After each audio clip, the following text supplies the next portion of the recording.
Tatlong bagay na kailangan mong malaman.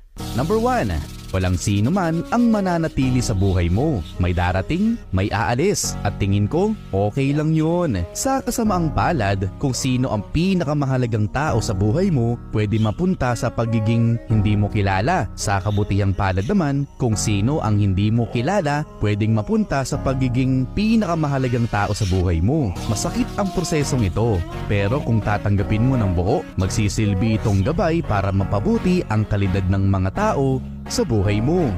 Number 2, maaaring hindi mo responsibilidad kung ano man ang nangyari kahapon, pero responsibilidad mo kung paano ka kikilos ngayon. Hindi mo makokontrol ang hinaharap kung hahayaan mong kontrolin ka ng nakaraan. At number 3, kung gusto mong enjoyin ang buhay mo, gumawa ka ng sarili mong kahulugan kung anong ibig sabihin sa'yo ng enjoy life. Ang saya ay hindi nangangahulugan ng pag-inom, pagpunta sa party, gumastos ng gumastos. Ang saya ay maaaring isang gabing ikaw lang mag-isa habang nakatingin sa mga bituin, or pagbabasa, or magkaroon ng isang malalim na pag-uusap, or gawin kung anong gusto mo. Pag-aari mo ang sarili mong kaligayahan, kaya dapat may sarili kang kahulugan nito.